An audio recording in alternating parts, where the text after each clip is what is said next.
Hi there, my name's Rich Clarkson. I'm a vicar in the West Midlands and I'm also a scientist. And I'm one of the contributors to the Messy Church Goes Wild Messy Adventures. And when I was studying physics, I really wrestled with the relationship between science and faith until I had a breakthrough when I realised that actually science is simply studying the world that God has made. And so the more that we learn about science, the more we learn about the world, the more we learn about God. And science helps us to see that there is so much more going on in the world around us than we see just looking at the surface. And the Messy Adventures section that I helped to contribute to is thinking about movement and energy and stillness and space. And it helps us to reflect on when we look at the world like this today.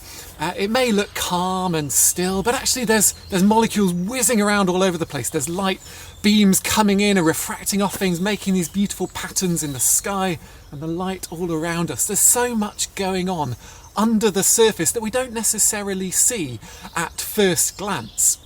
And science helps us to look at the world in that way, to see that there's so much more. And it's the same when we look at the world with the eyes of faith. There's so much more going on under the surface than we might necessarily see on first glance. We see signs of life, we see God's work in our communities, we see all sorts of things that we don't necessarily see if we just glance at the world. And these messy adventures help to try and bring together these two ways of looking at the world through the eyes of faith that's informed by science, and looking at the world through the eyes of science that's informed by faith. And as we bring those two worlds together, we see so much more than we might see at first glance. It's brilliant, it's really exciting, and it's an awful lot of fun. And I can't wait to see how you get on.